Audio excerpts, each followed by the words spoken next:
What's up, everybody? Welcome to this episode of Facts on the Ground. I'm Jesse Zerwell, and I'm joined, as always, by my co-host, Misty Winston.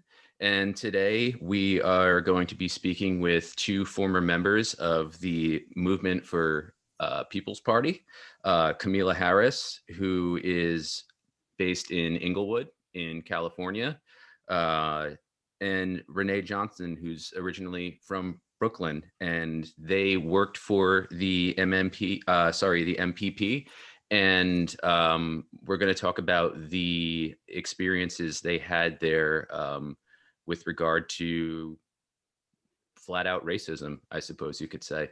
And so, Camila, Renee, thank you very much for joining us today. Thank you for having me. Thank you for having us. Yeah. Okay, so I kind of want to get a little, just like a little bit of both of your backstory and how you kind of came to joining up with the MPP and deciding to work for them. So were you guys Bernie Sanders supporters? Were you like, what was your kind of progress? Like, what was kind of the like Jesse always, what do you always call it? Kind of like a catalyzing moment where you're like, okay, we're going to go and do this third party thing. So I don't care who starts. You want to start, Camila? Sure. For me, I had been following several different people on the left at the time, and one of them was Ryan Knight, and this was before he ever had his Amped Up podcast, and he was barely doing what we know him to do, have those great tweets, and about the duopoly and all that stuff. So he started pumping up Movement for a People's Party. Now I've never heard of it before, never knew anybody in it, stuff like that, and so I respected him and we started following each other. And so I was like, oh, I'll check this out. And, I like the concept of, building a new party on the left, as far as among, those that are among the Green Party and, Working Families Party and all those other parties that are, popping up and stuff or have been established on the left. I said, why not add to that list? So, for me, it was an opportunity to get out of my comfort zone and do organizing work and stuff like that. Cause I've been like a campaign volunteer. The funny thing is that, people had the assumption that everyone in MPP was like a Bernie Sanders person. I actually came out of the Tulsi Gabbard base. Mm-hmm. So not every single solitary person in MPP was from, Bernie Sanders, base of, at any time. I literally came out of, Tulsi Gabbard just looking for something to do. And this came up and I said, why not? Throw caution to the wind, signed the, did the whole volunteer thing. And I signed up around the time of their People's Convention, which was like the end of August last year, where they had Nina Turner and Dr. Cornel West and all that stuff. And I got onboarded twice. So the first time I got onboarded was to be a volunteer. And then the second time was to build a local hub or a local group in my area in Inglewood, California. So my formal title was Inglewood, California Local Hub Coordinator. So I was excited about, bringing MPP to my community and stuff, but I was also cautious, wanting to know, is this really as legit, as they're presenting themselves to be. So that's how I got in it, basically. And Renee, how about you? So I actually am a Bernie person. So far that I actually wrote him in because I could not bring myself to vote for Biden. But that is not how I found MPP.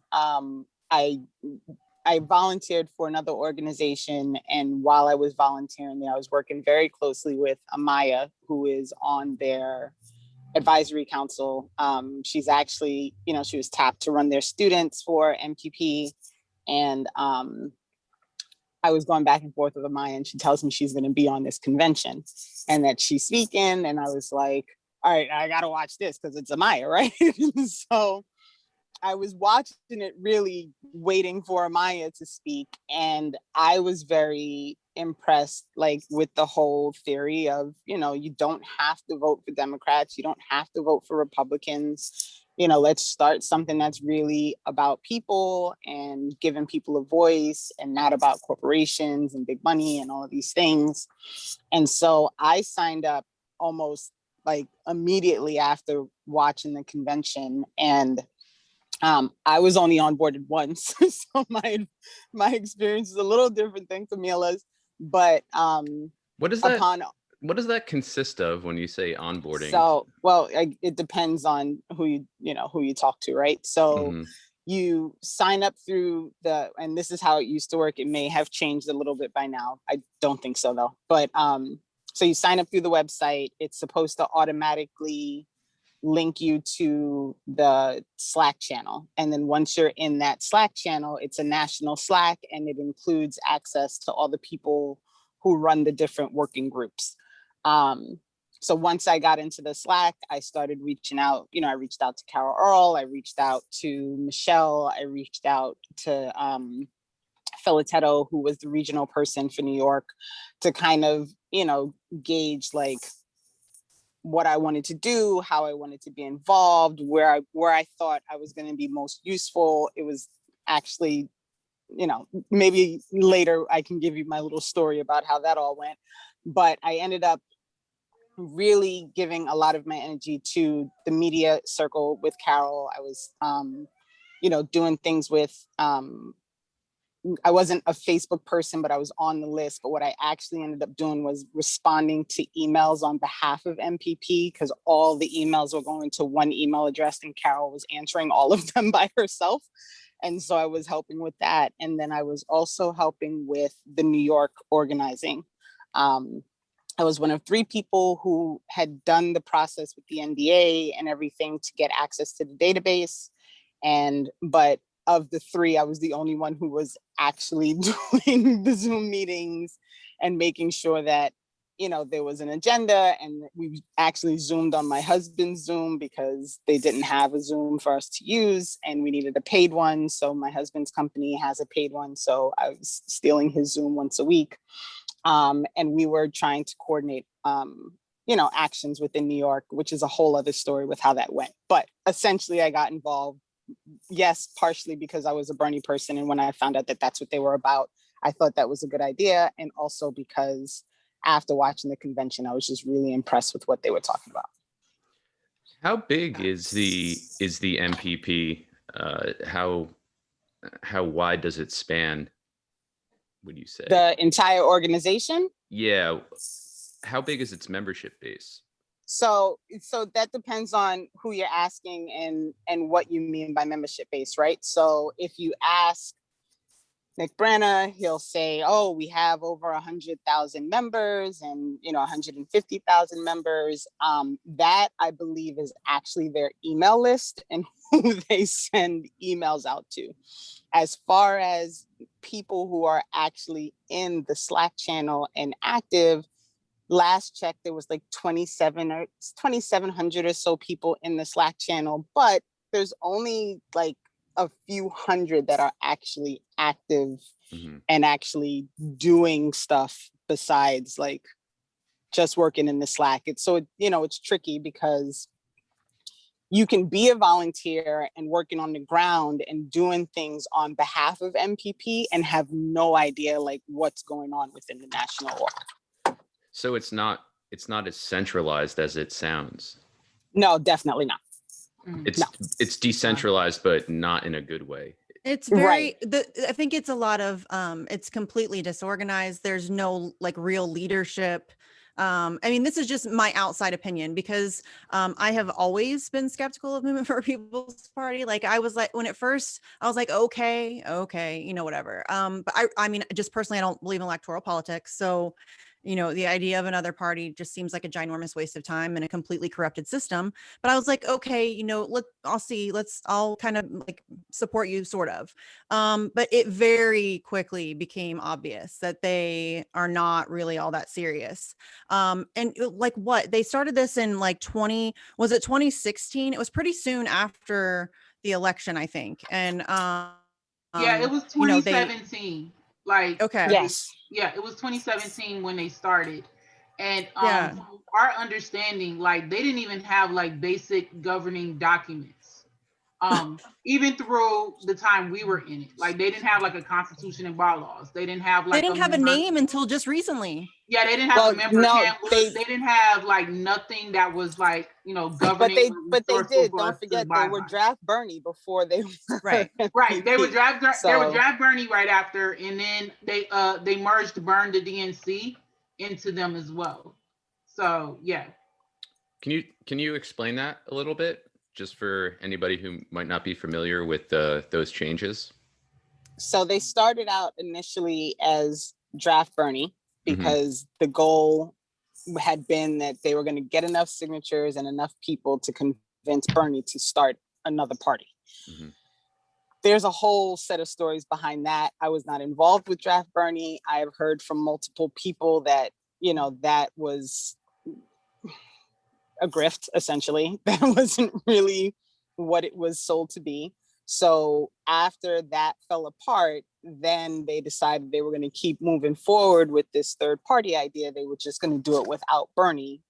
And so they changed to Movement for People's Party. Both organizations are rolled into the 527 legal entity that is, what is it again? People for... I think it's People for a Working Democracy. That's the one. And so, you know, everything is rolled into that. But the reality of the situation is it's very tricky to really follow what exactly is happening and what's going on. It's shady as fuck is what you're trying to say. Yeah. Yes. Yeah. That's what without it is. but being nice about it. Yes. Yeah, I'll say it for you. It's shady as fuck. It always has been. You know, the signature thing, like I was okay. You know, go show up and, you know, show Bernie your signatures. I'm sure he'll start a third party. But at least it was, you know, something. We're doing something. But you're right. Like the grift was very obvious, I think. And this is, again, just my opinion from the outside looking in. I was not involved, but to me, it was pretty obvious from pretty early on. But yeah, what was it that you first started noticing where you were like, okay, maybe this is not what I thought it was? Like, what was the maybe it was different for both of you, maybe you both had similar experiences, but was there like one moment where you're like, okay, this is not right? Or was it kind of a gradual understanding, like coming to an understanding that, okay, this is shady? Yeah, for me, it was a timeline thing because I started working in, you know, the different working groups, which are kind of like different departments of MPP. That's the moniker, is working groups. And within those working groups, there's little groupings called circles. Well, I was involved in like 5 different circles, and then I was involved in 2 working groups. And I was literally doing work, like, you know, people may say like I wasn't like really there that much, but I was like a newbie, so I wasn't like outspoken or anything. Like I was really just, you know, a worker bee. And so October, personally, my family had kind of a hardship because my stepdad was going in and out of the hospital all throughout October. He had a COPD and other pre-existing conditions. And so I was pretty much out of MPP throughout the month of October. Little did I know that there was a lot of volunteer turnover, and then there was also a lot of you know, internal like leadership turnover. Because when I came back in November, it wasn't the same vibe as it was before I left. Like it, you know, it felt like it was less people. Um, it felt like, you know, the structure was like changing because I'm getting, you know, like notifications that I got a new leader of my one of my circles or a couple of my circles, and no explanation as to why the old leaders weren't there anymore. That was never communicated to us. So I was there kind of lost in everything when I got back, because, you know, and confused. Until, which I guess we will go into, the petition circulated to me. And when I looked at it, I was basically like, oh, I mean, I observed these things, but I never said anything about them. And so you know, I pretty much was like wanting to know how the leadership was handling this document. So I went ahead and signed it and became a part of the petitioners group. So by that time, I was you know, trying to catch up, because supposedly the petitioners group was active about a couple weeks before I joined. And so they had recordings of like their meetings and stuff. And I was really surprised how the leadership had responded to this petitioners group. It was not like I expected. There was like no ownership. They was taking things personally. There was little tit for tats as far as who had the petition and who's being more trustworthy than the other, and all that kind of stuff was happening. And I was like, oh, the leadership is not handling this well.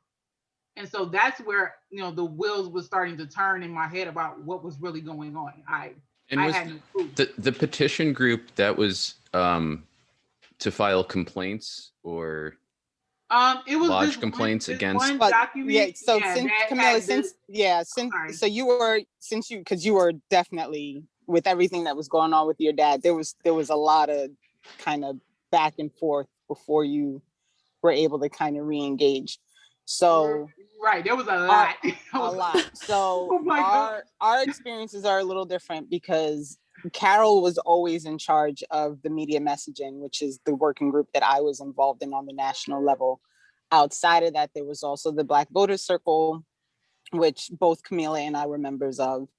The person at the time who was, she always hated being told that she was like in charge of the Black Voters Circle, but she ran the meetings and she did the agendas. But she was one of the participants.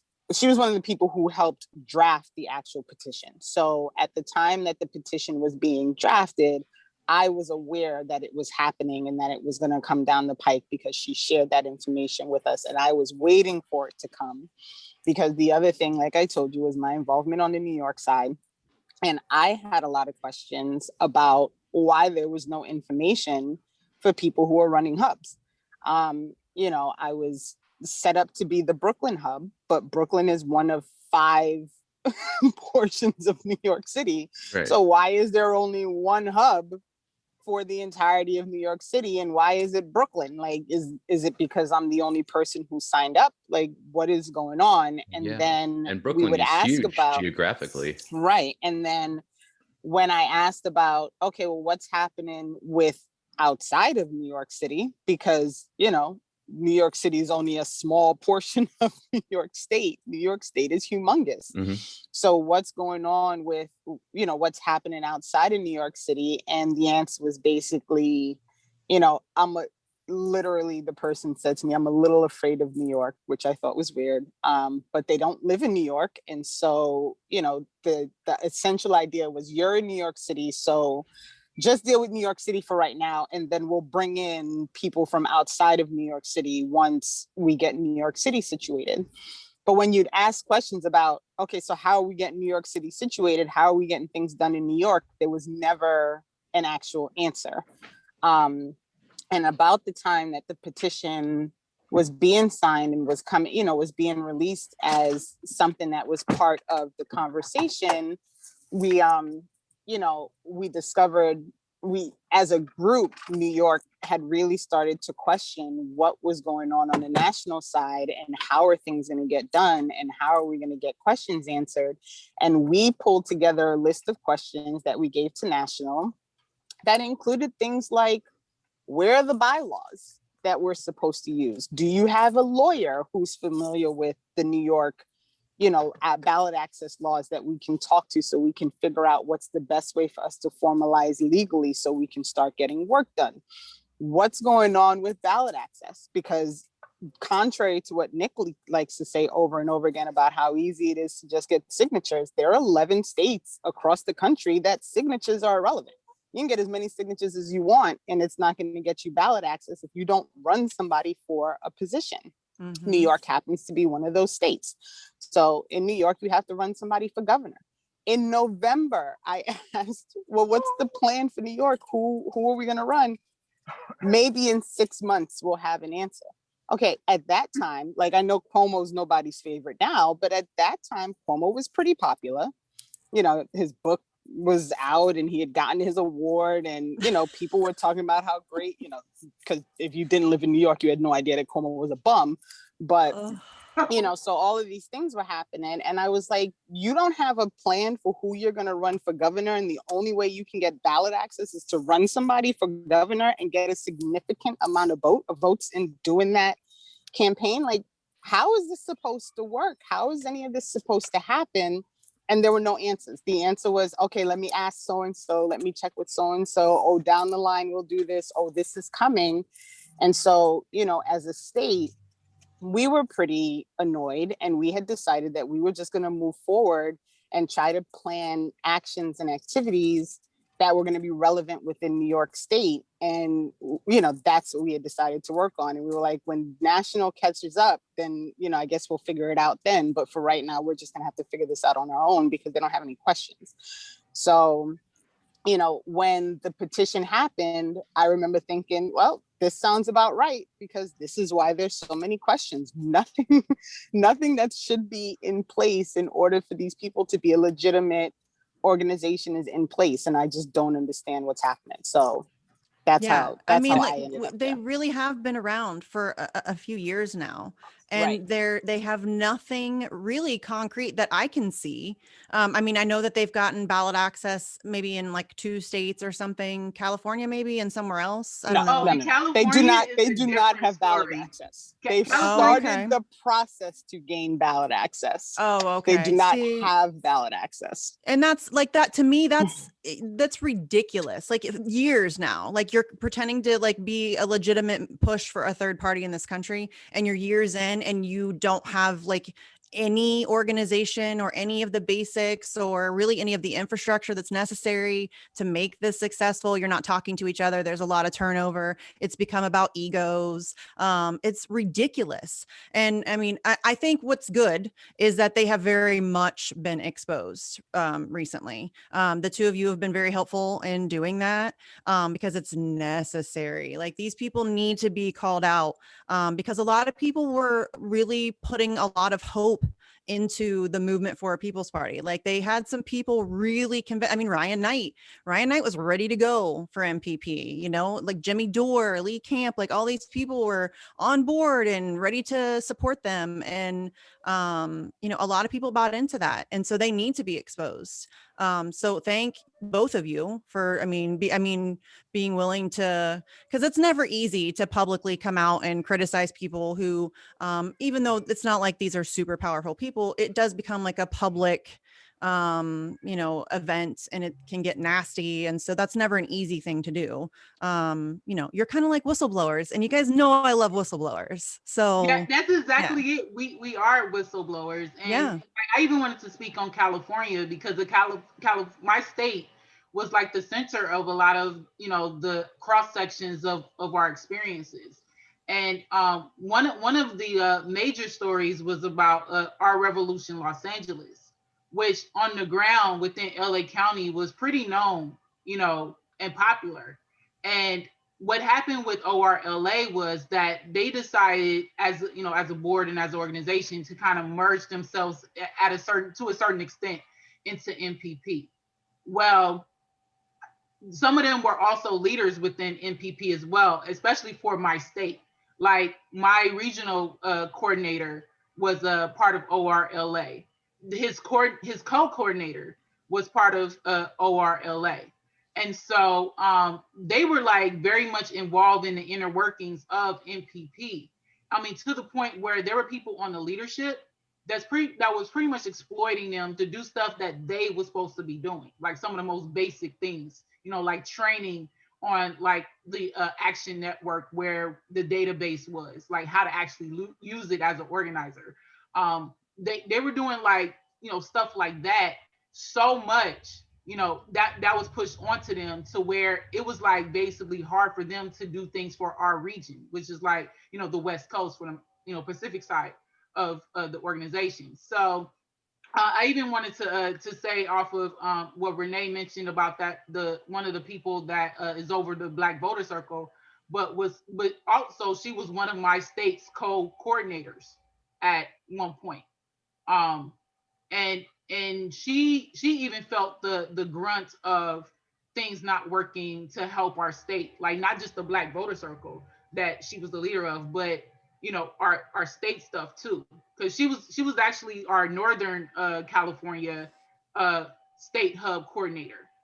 And I was noticing some of the things that was happening with her, because we only had like one state meeting, after she got onboarded and everything to be that position. And so with all these cross sections with ORLA, and also they were part of, like you said, that core cluster of people who drafted the original a petition, you know. So the reason the petition came together was because everyone was experiencing similar things from the leadership.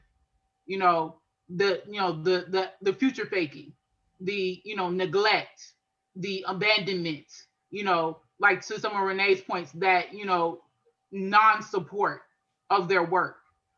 They were all experiencing those things pretty simultaneously. And so they said, why don't we just make a document, outlining all these different grievances, and the leadership can address those grievances. Well, the leadership took it personally when it was presented to them. And so it was kind of like an attack on them and their work. And it was like, well, y'all not really doing the work to the level that we needed to, at the pace that we needed. They never really had a sense of urgency. And so did they turn that back on you? The petition back on you? They turned their backs on like everybody, basically. They was basically like, you guys are just drama for no reason. We're doing the best we can. But then we also got the other side of it, which is we don't have enough people to like moderate the Slack workspace, for example. We don't have enough people to do like, major cool tasks. Like, I was also on a media and messaging working group as well with Renee. I think we were like one of very few people that were Black in the media and messaging working group. And we were never empowered to do any content. No original content. Like, we might have ideas or something like that, but because our group was ran so tyrannically, we weren't even empowered to do anything. Did you ever have a situation where you pitched ideas and they were just like, yeah, whatever, and they never materialized? All of the time. And Renee can attest to that as well. Camila was probably a little more outspoken on media messaging than I was, mostly because there was so much stuff that needed to get done on the New York side of things that I really was putting most of my energy in that direction.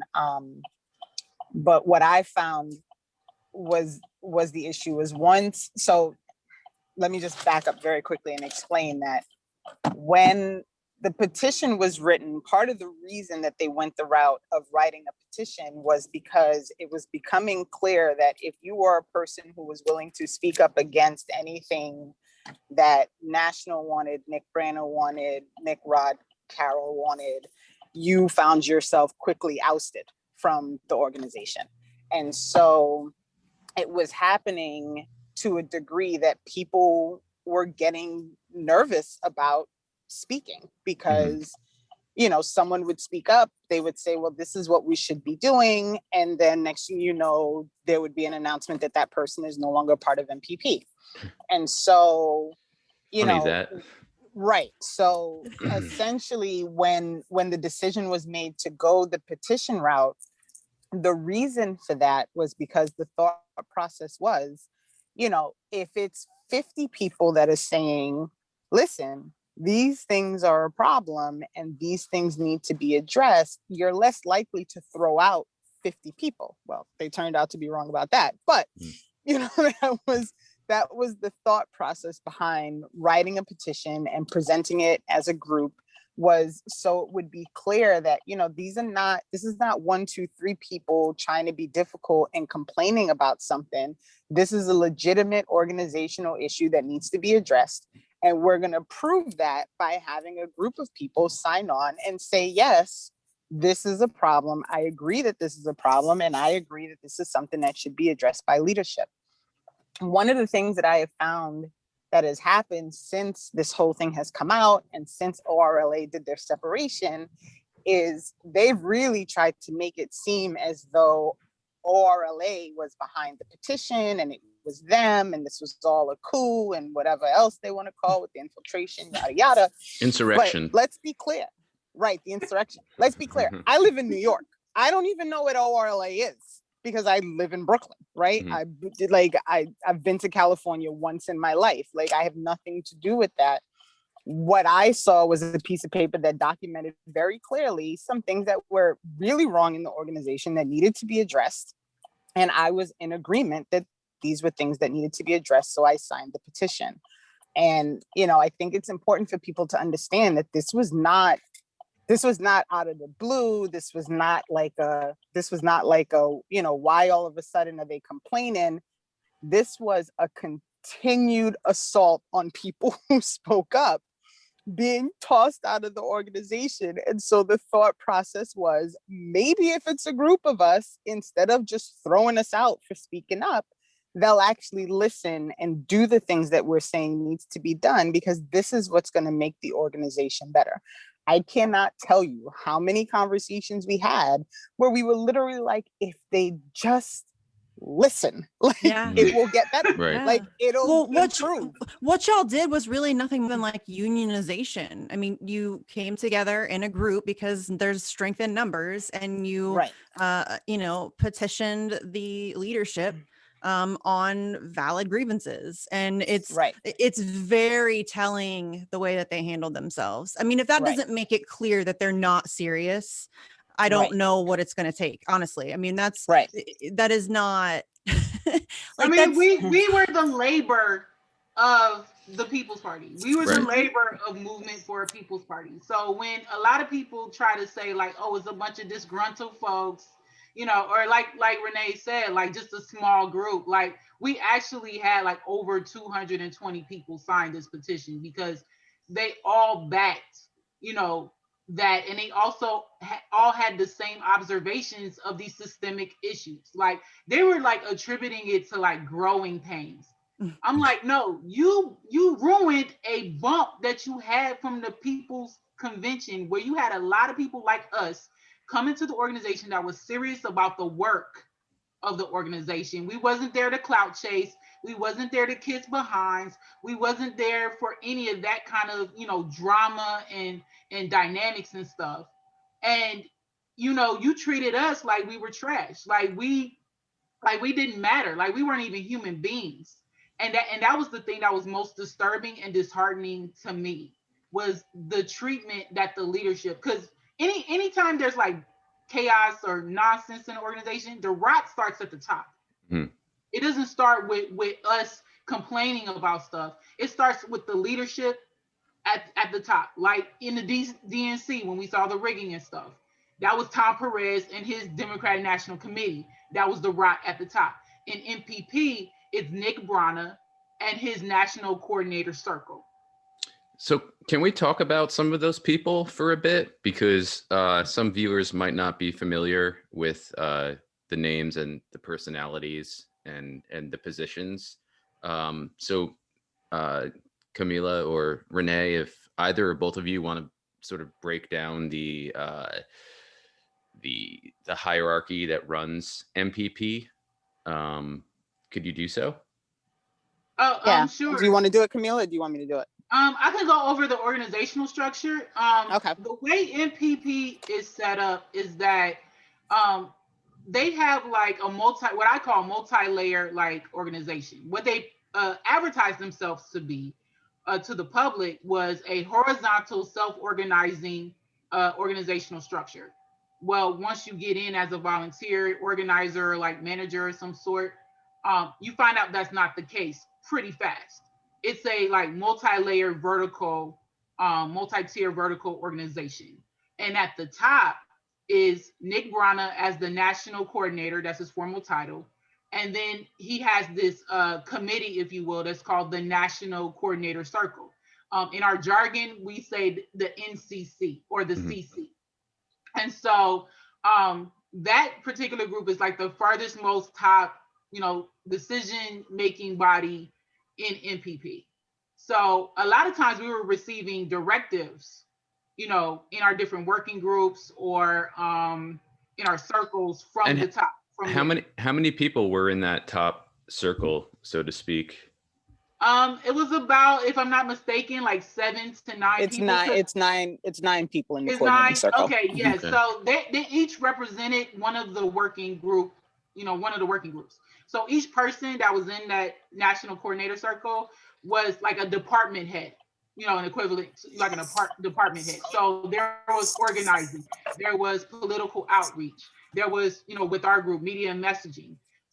There was I'm trying to think, finance. So there were different like departments that had leaders, and all the leaders were in that national coordinator circle, or NCC.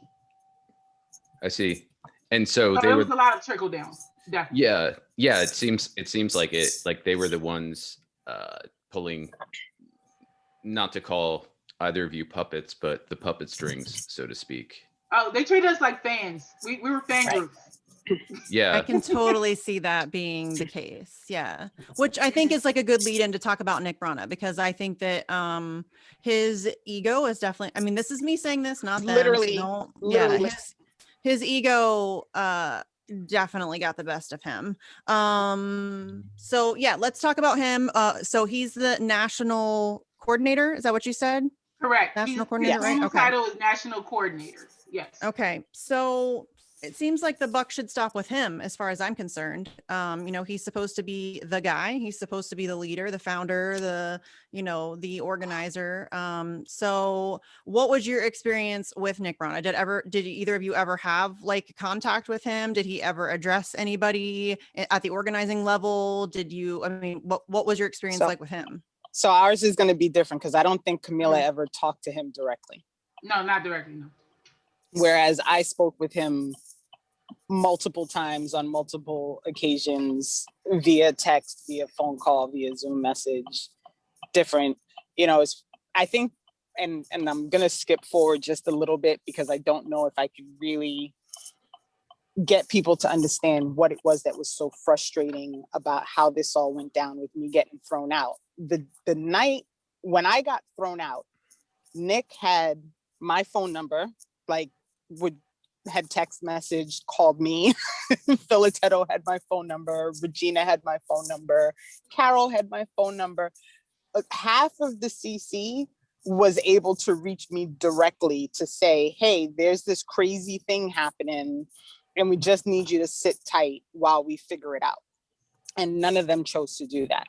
I ended up speaking to Nick more probably than any random volunteer would, because as I explained at the start, I knew Amaya, and Amaya and I were very, we're still like friendly. We still talk all the time. She's actually helping me with something else that I'm working on. And because of that, what's her last name? She's on the system. She's in there as Amaya Washangi. Okay. So she's on their advisory council, and she's been tasked with running, and I'm sorry, I'm in the car so you can see the light moving all over the place. You're fine. You're fine. I like it when it gets trippy. It does. It's crazy, right? And so she's running their students for People's Party. But Amaya and I go back a little while, and she knows me, and we've had many, many political conversations. And so she really thought it was important that I have conversations with Nick, because she wanted Nick to hear, here's someone who is part of your volunteering circle who signed the petition and who has some legitimate questions and problems and concerns. And I think you should talk to this person because I know her and I trust her and I want you to have a conversation with her.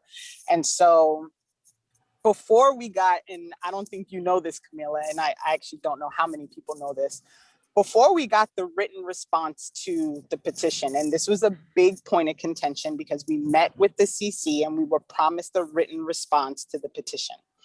What they did instead was they wrote this really weird milquetoast letter that they posted in Slack, and that was supposed to be the response to the petition. Well, I don't know how they thought anybody would think that was the response to the petition. So that was when Amaya said to me, can you please talk to Nick? I'm going to call you on three-way. I want you two to have a conversation. And I told Nick, that was the worst idea that you ever had, because you have 200 people waiting for a written response to the petition. And one of the things that you're doing in failing to do so is you're creating a void where 200 people are like, all right, clearly they don't really care about all these things that we've expressed as concerns because we were promised a written response to the petition and it hasn't come yet. It had been a month since they got the petition and said we were going to get a written response, and we hadn't gotten one. So we actually got the written response less than a week later. And part of that, I know for for a fact, because Nick said it to me on the phone, was, I didn't realize that the written response was going to be, that it wasn't going to be seen as an actual written response. So I will make sure that that gets done. And it did eventually get done. But I mean, so how are the optics of that so hard to navigate? Like, just that's really not that complicated. Write a genuine response. It's not a Slack message. I mean, come on, dude. Message. Yeah, we got the runaround from the leadership when it came to like just professionalism with this whole process. The petitioners group had asked for a written response after they gave the petition to them, presented it to them, and they went through that meeting. And so it was actually a month's time before they actually got a written response. Now my viewpoint about the Slack post was coming from a background where I've been in strict nonprofits and stuff, like who are like based on their bylaws and everything else. I was like, no, a Slack post is not a real written response. Right. A written response is a formal document that addresses each point in the petition. I mean, I literally laughed when they were saying to us that the Slack post was a response. I was like, has anybody worked it for an employer? Y'all, I'm like the least professional person on planet Earth. Like, I'm just not that person. And even I know that that's ridiculous. Right. But it was also not what was promised. We had two different meetings. The first meeting, we read the petition out, which turned out to be a waste of time, because it turned out that they already had the petition and had met about it and had talked about it and sat through an hour of a call with us without like actually telling us that that was the case. Mm-hmm. And then we had a second meeting, which only happened after, I think it was like 50 people sat on a Zoom call for 2 hours because there was a fight about them not wanting to be on our Zoom because they didn't want to be recorded. Tells you again a lot. And then at that meeting, when we finally relented and we sent 2 people into the CC Zoom so that they could actually have this conversation that we were waiting to have for 2 hours. But that was the only way they would do it, was if we would send representatives into their Zoom. And I will note for the record, that is the only Zoom call that we do not have recorded. And that's the coordinating council again? Right. Because it was their Zoom. So if there's a recording of it somewhere, it was never given to anybody outside of the CC. So at that meeting, they went through point by point a response to the petition. Now, a lot of their responses were, well, we were already working on that and we're still working on it, but they did go through and respond to it piece by piece. But they also promised, which was only a reasonable thing to request, a written response so that people would have the opportunity to go through and see what they were saying in response to all the points of the petition. Mm-hmm. And what we got instead was a letter in Slack that was really not like a good idea. And so eventually we did get that written response, but it took a month. A lot of platitudes. I remember reading it and I was like, why are we getting platitudes? And it took a month. It took a month. That should have been like maybe 48 hours, because I could see needing time to examine the petition, look at the different points, think about what, it could possibly going wrong. And ideally they could maybe give like an initial response within 48 hours, but then they should also then be promising to look into it further and, look into each local, whatever it is, and, figure out where the organizational structure is breaking down. And there should have been like an ongoing attempt to figure out what was happening and a promise to then continue to communicate with everybody further. And like, this isn't complicated. If you're starting, they never owned anything though. They didn't like own the opportunity. They didn't own like their shortcomings. They didn't own anything. It was, you're attacking us. You're challenging us. It was that kind of bravado. And, in our, that's how you know they're not serious. And it got to a point where they actually appointed like a mediator of sorts to interact with our petitioners group. Like, they didn't even want to do like the group to group interactions because they were so triggered and bothered by this particular document, this petition. Yeah. And I think it's really important to point out those circumstances, because they betray the lie of democracy that we're told all the time. Here you are, working for what's supposed to be a democratic entity, trying to bring at least a more improved form of democracy to the US, and you're just getting railroaded, as complainers, because the top tier, the top echelon, they have their strategy. Movement for a people's party, and then when the people come to them with valid criticisms, they shit all over the people. Like, that's, Right. I mean, seriously, that doesn't make any sense whatsoever, especially given the fact that their whole existence, the purpose of this group was supposed to be to provide people with representation in government. But if you can't even represent the people in your own organization, how are you going to represent people in government? No, homie, that's not how it works. Right. And the one thing that I think will forever stand out in my brain is, after there was the whole debacle where the petition was outed in Slack, and there was this thing was a total disaster.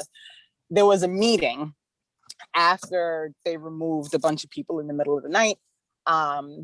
And on that call, someone said to Nick, listen, maybe at this, oh no, go ahead. Just to clarify, when you say remove them, I mean, I know what you mean, and it sounds, and it is a purge. It is as bad as it sounds. Yeah. In fact, to formalize it, we call it the purge. Yeah. Like, what happened was the purge. Yeah, I think that's totally appropriate. But like, what kind of form did that take? Would they just email people and say, like, you're done?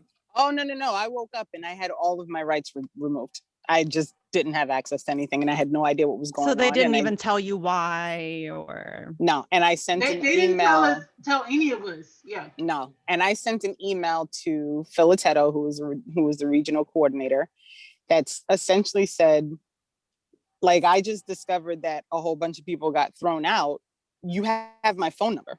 Like, I can't even believe that you allowed this that you kicked out the person who was running your weekly New York State meeting without any communication when you had my phone number. I don't even understand how this happens. And he did respond to me, and they sent emails to a few people, but it was all after the fact. Like, it was literally in the middle of the night, the CC sat on a Zoom call, and they decided who was unworthy of being part of a people's party. And they tossed all of those people out, removed all of their access. And that was like the end of the conversation. So so wait. You had no say in it. You had no say. Oh no, there was no question, no say. And that's, I mentioned this before. That was why I was so I was disgusted, and I had multiple meetings after I was booted out because, honestly, I think they were like, we probably shouldn't have thrown her out. This was probably not the best move on our part. So I ended up I had 2 meetings with Phil. I had a meeting with Phil, Todd, and the person from Region. I had a meeting with Phil and the entire, whoever could join from the New York hub. I had a meeting with Nick and Amaya, and then I had another meeting with Phil and Nick. And all of those meetings were to try and convince me that, this is all going to be okay. Well, we're going to work this out. This is not going to happen again. It's going to be fine. It was the infiltration, it was the fear for the Zoom, the vote that got hacked, and, it was abundance of caution. It's never going to happen like this again. What infiltration? They don't have an infiltration. First of all, can we just be clear? They've got 91,000 followers on Twitter. That's their biggest follower, because they don't have 90,000 followers on anything else. Mm-hmm. They have 91,000 and something followers on Twitter. No one's infiltrating you because no one cares about you yet. You're still on if you were worried about infiltration because you had 20 volunteers start asking questions and that grew to 200 volunteers asking questions, that's not an infiltration. That's a problem in your organization. That's which a is something convenient that excuse I said for your failure. Right. Right. And so, the conversations were infiltration, they're siphoning people from our volunteer pool and leading them back to the Democratic Party, which just sounded crazy. And, my end conversation when all was said and done was, listen, you all sat on a Zoom call and decided that someone who was and you booted and you didn't ask any questions before you did that. And I would be stupid to come back to this organization and allow you to do this to me again in 6 to 8 months. So Thanks, but no thanks. I appreciate the offer, but I think I'm just going to go do my own thing. And, to turn around now and to hear, like Nick and Rod and all these people, oh, well, they weren't really working and they were problems in Slack. They were attacking people in Slack. And I've asked a dozen people, send me something, send me proof, send me anything that verifies that I was a problem in Slack, that I was an infiltrator, that I was doing something other than literally cooking my family dinner while I'm running the weekly New York meeting and trying to help your organization. And I've gotten zero. Nothing. None of us have gotten receipts from them. And in my case, I was like Renee said earlier, I was one of the most outspoken people on Slack about the systemic issues that were going on with MPP, because I was one of the volunteers in our organizing working group that was solely responsible for onboarding new volunteers, like bringing new volunteers into the fold, letting them know how things are, stuff like that. And I was feeling guilty inside, every week, like every Sunday, bringing them into this environment, knowing that it's not exactly the most good, environment to be in to work. But still I had to sell it as, this is a place to get excited. Yeah, this is a place to, just join a working group or join a circle and do all that kind of stuff. And, just keep it, kind of respectful and light and stuff. And yet when they get in, there's these systemic issues. We have the petition. There's things, so I was just feeling like, bad, that I was in a way like complicit in like having to tell them one thing, but understanding that the reality is totally different. Like, I wish I could have kept it real on my onboarding calls. I couldn't. Yeah. Yeah. Well, and just to be clear, like, I think that the whole growing pains and all of that stuff, like that could be like a valid thing. If you're starting a new political party, there are obviously going to be a lot of hiccups and bumps in the road, and you're going to have disagreements, and there's going to be some, trying to figure things out and feel your way through and all of that stuff. But to me, the glaringly obvious problem that we see is the way that they handled it. It's very clear that they have no interest in doing the right thing. I mean, to immediately start punching down rather than take responsibility, because even if all of the things that are being said aren't true, even if there is some exaggeration, even if you should still, as a leadership, take responsibility and do everything you can moving forward to genuinely deal with the issues. Like I said, instead of punching down at y'all, they could have just said, hey, here's our response, which should have come within 48 hours. But this isn't, we still need to look into this further. We're going to communicate with you better. We're going to have ongoing, meetings where we can discuss the progress of these investigations. We're trying to figure this out. We appreciate your input. Like, that would be the adult, reasonable thing to do if you're really serious about starting a new political party. But this high school drama bullshit is not like that. Like, it's not adult. It's not like common clearly sense. It's not like logical. Everything was feelings, and I feel attacked, and people being brought, I consider, to fake tears, because they had no sense of urgency on any of our petition points. They had no sense of urgency on the things that they were claiming that they were planning and working on. And because one of the things we laugh about even to this day was when we was constantly getting those, I think it was like 4 words, like, we're working on it.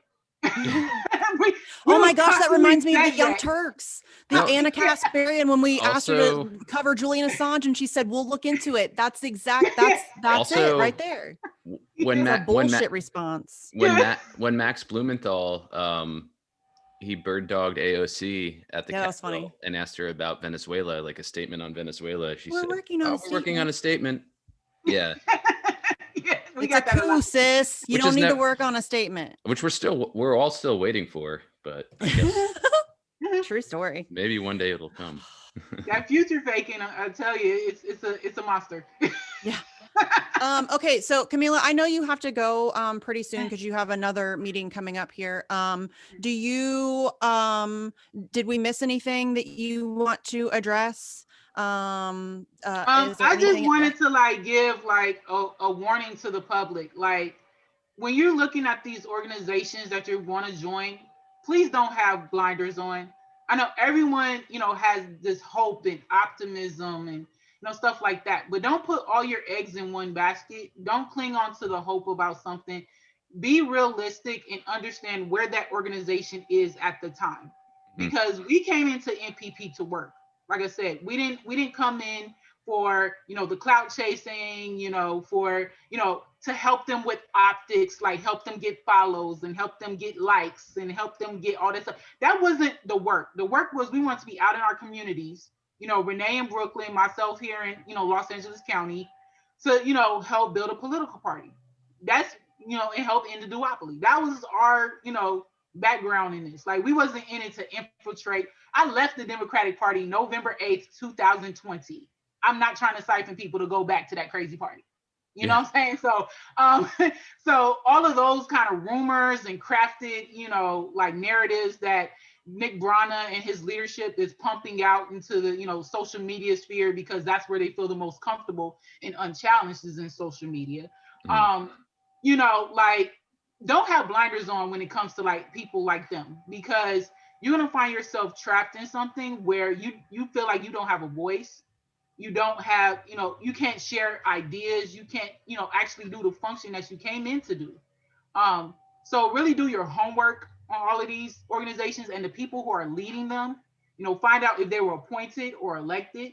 These little things might sound trivial, but they're necessary for you to know, so you can decide for yourself, whether it's worth your time, your expertise, your skill set, everything. I mean, we're human beings. We're working stiffs. Like, I caretake with my mom. Renee has a family with kids and pets and stuff. I mean, we're normal human beings. You know what I'm saying? Like, we're not some kind of people with brands or trying to be on the celebrity left's good side and hang out with them, and all that kind of stuff. We're about being in our communities on the ground. And just before we wrap up, would you say, I mean, I think it's an obvious, the answer to the question is obvious, but maybe you can detail the extent to a little bit, how much of what you went through that at least you felt or believed was racially motivated. Ooh, I'll point to Renee because she's more articulate than me. So I think it has to be asked, because we always hear this, this sort of like catchphrase now, like, people of color always vote for Democrats, and it's just this like stereotype that's because everybody thinks we're a monolith, right? Mm-hmm. Yeah. Everybody does the same thing. So I just like to know, with what you experienced at MPP, like, did you feel like any of it was racially motivated? So, I've said this a lot on my tweets. I don't think that Nick or anybody is racist. I don't think that MPP is a racist organization. What I think is they are insensitive about race, right? Mm-hmm. And you can't be an organization that's supposed to be for the people and uplifting marginalized voices and giving voice to people who are struggling, and then at the same time be ignorant about race, right? You cannot do that. And so what I found a lot of was inside of the Slack workspace, there was a lot of racial insensitivity. There was a lot of, calling Camila out because she was very outspoken. And listen, I'm not Camila. Camila's not me. It wasn't 100% of the things that Camila said that I agreed with, but at the same time, she was a person who had a voice and who had a question and who had a problem. And it's okay for her to say that. But she got attacked a lot on Slack because she was outspoken.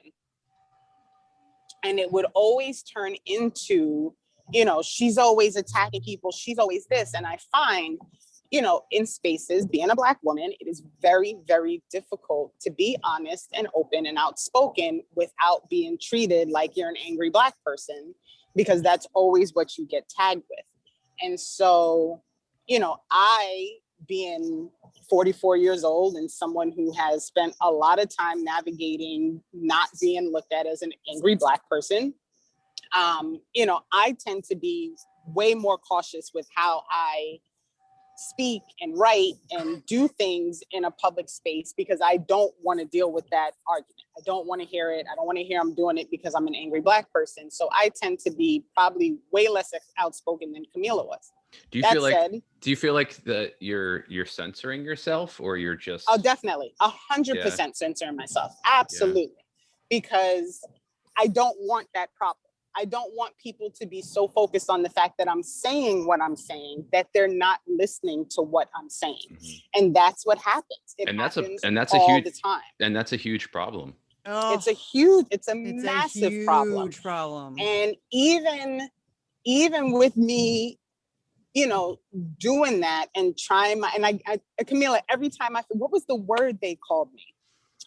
It was, similar stuff they called me. I mean, like, I was called hostile.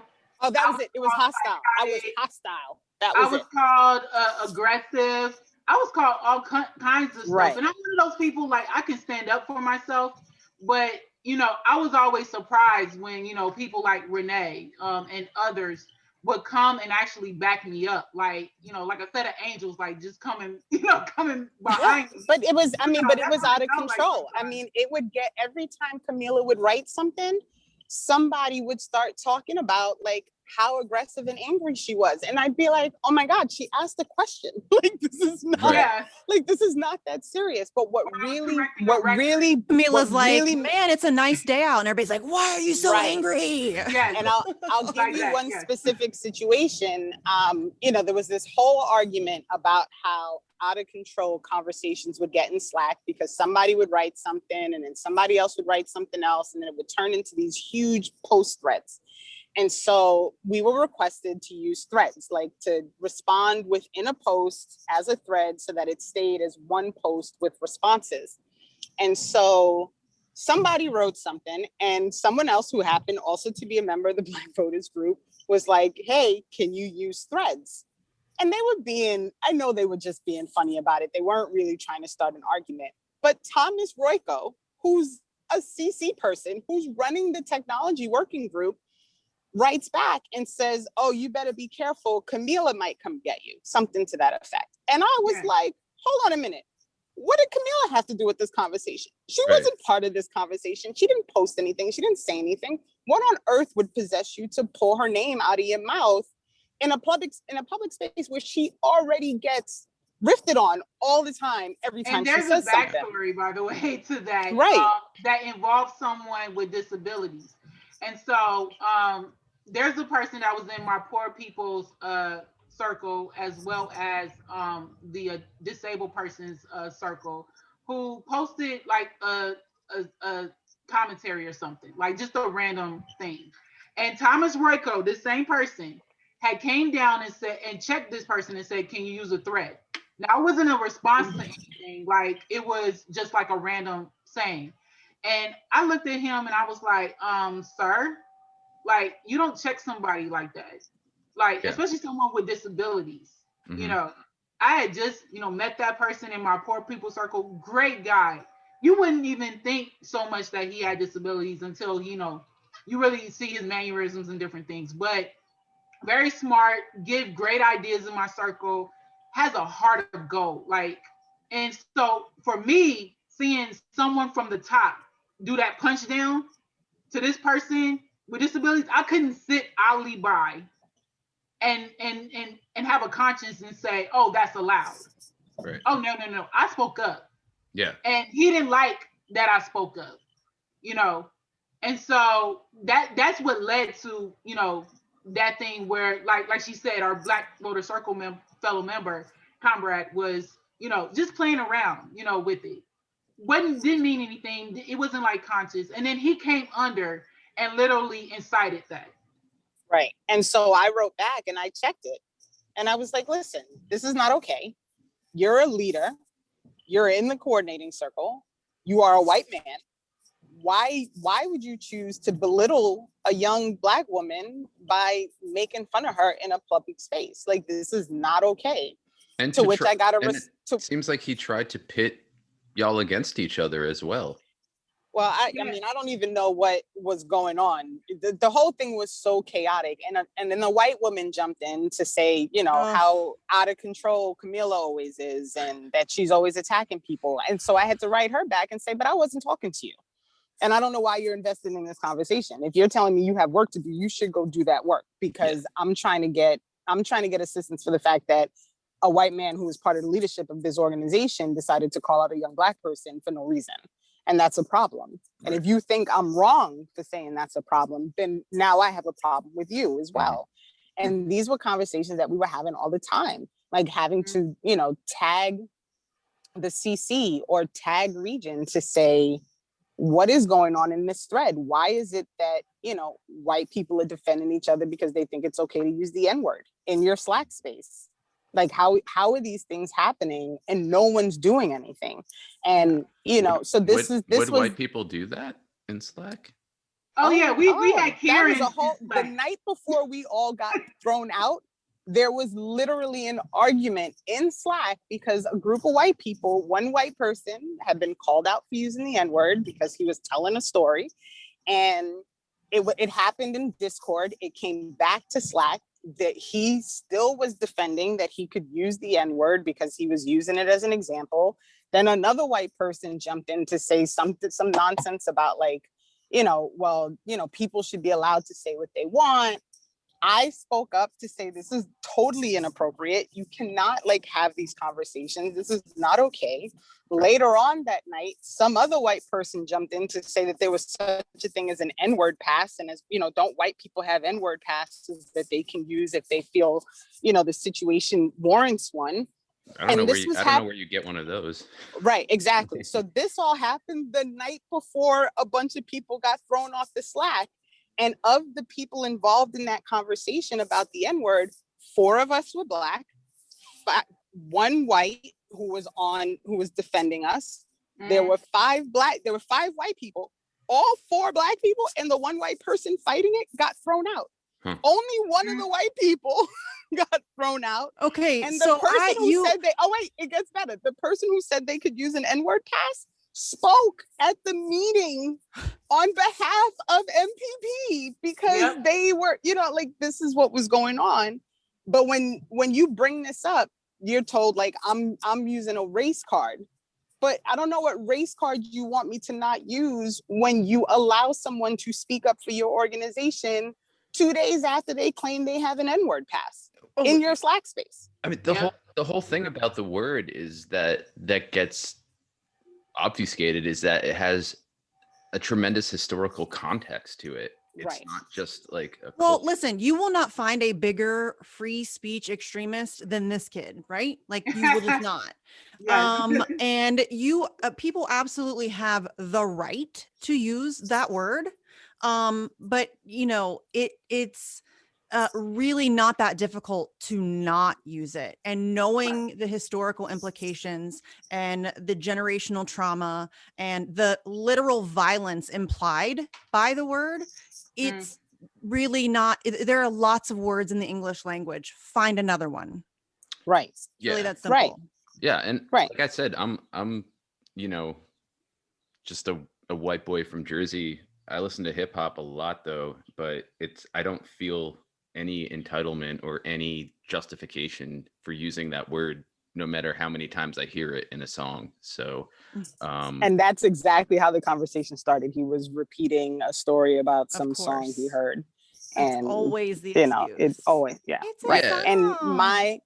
it's the right. And historical context. my statement, right. And my statement to him was your refusal to acknowledge that you defending using that word is a problem is based solely on your, your life as a white person. You don't understand what that feels like. And I'm telling you that your refusal to acknowledge that you're using that word as a problem for other people and then to defend using it, like, I don't know how you expect me to come in and somehow defend you because he called me into the conversation like, oh, Renee knows me. She knows that, this is not what it means to be. And I was like, the whoa, I have whoa. a black friend thing. Are you Right. kidding? He Right. actually told And me that. I He mean, told me that.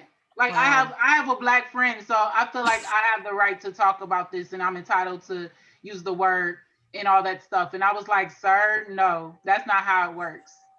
yeah, This that's is an like Arby's. that's like I have Yeah. Jewish heritage. That's like me saying like I can go around saying, calling people, you know, pick your derogative term for somebody Right. Jewish, It's like, no, that Mhm. doesn't give you the right. No. And especially if you're um these sound like very white patriarchal males. Surface level thinkers. Yeah, and it's I don't know where you get off thinking that you have the right to say that. Like, Well, again, they have the right, but here's the thing. It's they if have you're a the decent right, human but being and somebody says, "Hey, when you say that, it really offends me and it's really like just stop saying it." Like again, there's lots of words you can use. Find another one. Like it's not that complicated. And I realize that like there's a lot like the PC culture does sometimes take it way too far, but this one isn't even there's no gray area here. There's no gray area with this word. You know what I'm saying? Like it's that's it. This is one again, free speech extremist. Again, you have the right to say it, but you also have the right to not be a dickhead. So make a good choice, yeah. So we should probably wrap because I know Camila has to go. So I mean, I could talk to you forever. Seriously, like I get, Yeah, I mean, like if I was you just need to sitting here have me thinking. back again, Yes, I was Renee sitting here back thinking again, we could we talk can about always- racism on the left and how it's very pervasive and how it's like we could seriously. I get to talk to you guys forever. Okay, Right. so we'll have you back for sure. Yeah. yeah, what are both of you just real quick? What are both of you up to now? What are you working on? Yeah, give us a little update. Tell us where everybody can find you on Twitter and stuff, so everybody can follow you. And then we'll get wrapped up here so that you guys can get about your day. all right. I'm R Johnston 815 on Twitter. Yeah. On Twitter, I'm very like unapologetic because I feel like that's important. A group of people who, funny enough, because of all of this, they ended up really motivating people to do something. So there's a group of us trying to figure out, what can we do to make a change? Like, what can we do that's not going to be MPP is essentially outside of that. I got asked to start a PAC. And so we're doing right now it's very small. We started it literally called Stopping White Supremacy. And the goal is to encourage volunteers to work with candidates who are really progressive and who are really trying to make some changes. So just work with Michaela Wilkes and Body in Maryland. Michaela Wilkes is it. She's my girl.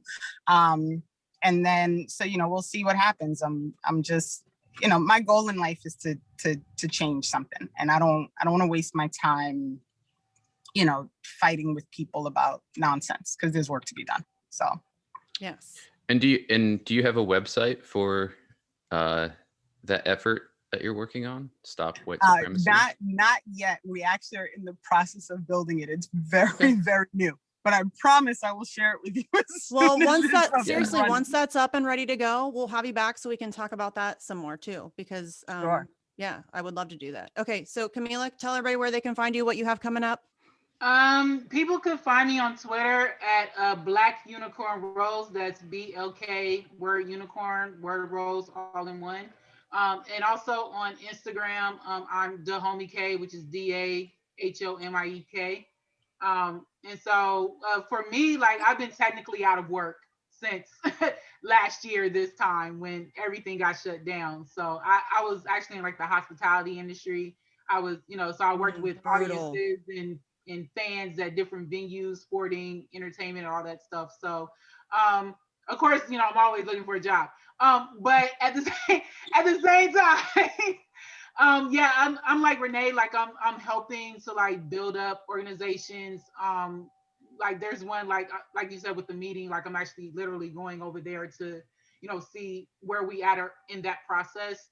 I'm also involved in like two other groups as well, just trying to build themselves up. They don't have names yet. It's all concepts right now.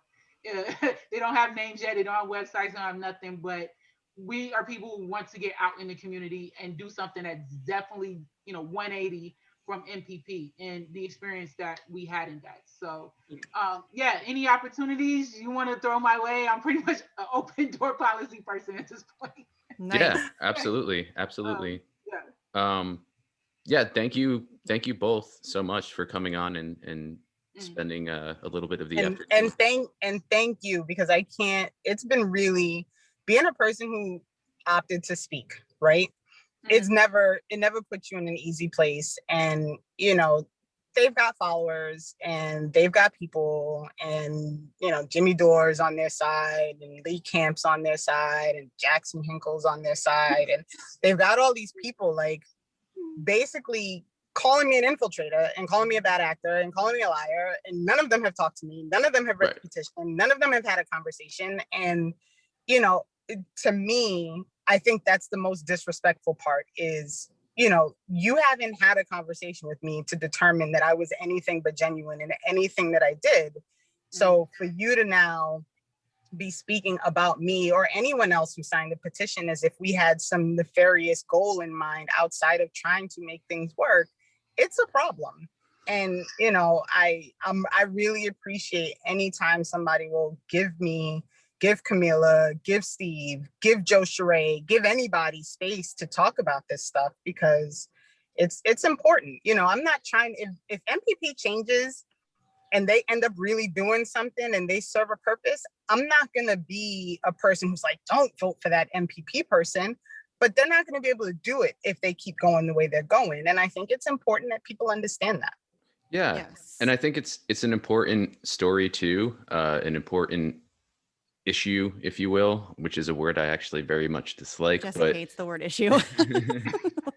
But it's because it not only shows how very clearly racism is still embedded in American politics, but also how that racism contributes to the bureaucracy of American politics. And so it's everything is rooted in white supremacy. And so like people every single thing. Yep.